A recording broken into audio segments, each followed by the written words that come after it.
আসসালামু আলাইকুম ভিউয়ার্স, আশা করি আল্লাহর রহমতে সবাই ভালো আছেন। আজকের আলোচনার বিষয় হলো ইসলামে ধৈর্যের গুরুত্ব কতটা এবং এর আশ্চর্য উপকারিতা কি। বর্তমান সময়ে আমাদের জীবনে নানা সমস্যার সম্মুখীন হতে হয়, আর সেসব সমস্যায় ধৈর্যই আমাদের মূল অস্ত্র। তাই চলুন ইসলামের দৃষ্টিতে ধৈর্যের তাৎপর্য এবং এর অসাধারণ উপকারিতা সম্পর্কে বিস্তারিত জানি। প্রথমেই জানি ধৈর্য নামক শব্দের অর্থ কি। ধৈর্য অর্থ হলো কোনো কষ্ট বা বিপদে মনকে স্থির রাখা এবং আল্লাহর আদেশ মেনে চলা। কুরআনে ধৈর্যের বিষয়ে বিভিন্ন স্থানে বারবার আলোচনা করা হয়েছে। ধৈর্য ইসলামের একটি গুরুত্বপূর্ণ গুণ, যা একজন মুমিনের জীবনের প্রতিটি ক্ষেত্রে প্রাসঙ্গিক। এখানে কুরআনের বিভিন্ন আয়াত এবং ধৈর্যের গুরুত্ব তুলে ধরা হয়েছে। আল্লাহ বলেন, নিশ্চয়ই আল্লাহ ধৈর্যধারীদের সঙ্গে আছেন। সূরা বাকারার আয়াত 153।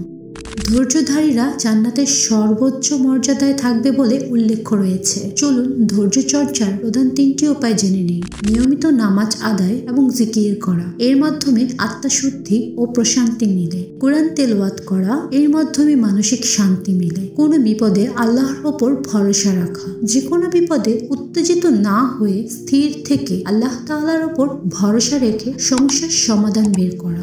ধৈর্যের উদাহরণ এবং আশ্চর্য উপকারিতা সমূহ।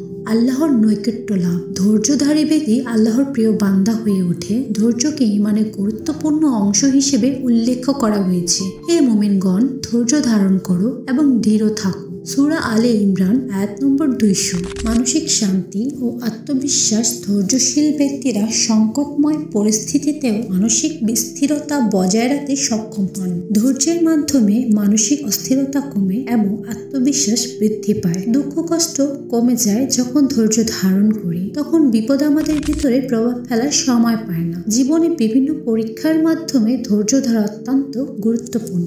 আল্লাহ তাআলা বলেন, আমি অবশ্যই তোমাদের পরীক্ষা করব, কিছুটা ভয়, উদা, সম্পদ, জীবন এবং ফল ফসলের ক্ষতি দিয়ে, আর তুমি ধৈর্যশীলদের সুসংবাদ দাও। সূরা আল বাকারা 2 আয়াত নম্বর 155। কুরআনে হযরত আইয়ুব আলাইহিস সালাম, হযরত ইউনুস আলাইহিস সালাম এবং অন্যান্য নবীদের ধৈর্যের গল্প উল্লেখ করা হয়েছে।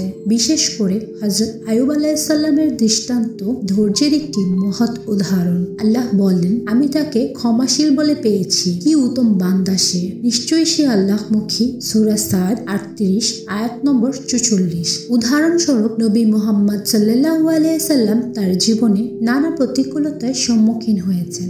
তায়েফে অপমানিত হওয়ার পরও তিনি ধৈর্য ধরেছিলেন এবং আল্লাহর কাছে দোয়া করেছিলেন। হুদায়বিয়ার সন্ধিতেও নবীজির ধৈর্যের অনন্য দৃষ্টান্ত স্থাপন করেছেন। এছাড়া পরিকল্পনা ও সমস্যার সমাধানের দিক দিয়ে ধৈর্যশীল ব্যক্তিরা চিন্তা ভাবনা করে সমস্যার সমাধানে এগিয়ে যান। তারা তাড়াহুড়ো না করে সময় নিয়ে সঠিক সিদ্ধান্ত নিতে সক্ষম হন।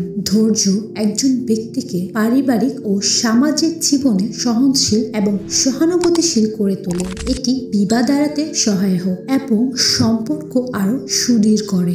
শারীরিক ও মানসিক স্বাস্থ্য সংরক্ষার্থে ধৈর্যশীল ব্যক্তিদের মধ্যে স্ট্রেস এবং উদ্বেগের মাত্রা কম থাকে। এটি হৃদরোগ এবং অন্যান্য মানসিক রোগ থেকে রক্ষা করতে সহায়ক। ধৈর্য কুরআনের অত্যন্ত গুরুত্বপূর্ণ একটি গুণ হিসেবে বিবেচিত হয়েছে। এটি শুধু আল্লাহ তাআলার সন্তুষ্টি লাভের মাধ্যমে নয়, বরং মানসিক শান্তি, সংকট মোকাবেলা এবং জীবনে যে কোনো পরীক্ষায় সাফল্য অর্জনের পথ প্রদর্শক। এটি জান্নাতের পথে আমাদের সহায়ক। তাই আসুন আমরা সবাই ধৈর্য ধারণ করি এবং আল্লাহর সন্তুষ্টি লাভের চেষ্টা করি। তো ভিউয়ার্স, ভিডিওটি যদি ভালো লেগে থাকে তবে লাইক, শেয়ার, সাবস্ক্রাইব করতে ভুলবেন না। পরবর্তী ভিডিওতে নতুন বিষয় নিয়ে ফিরে আসবো ইনশাআল্লাহ। ততক্ষণ পর্যন্ত সবাই সুস্থ থাকুন, ভালো থাকুন। আল্লাহ হাফেজ।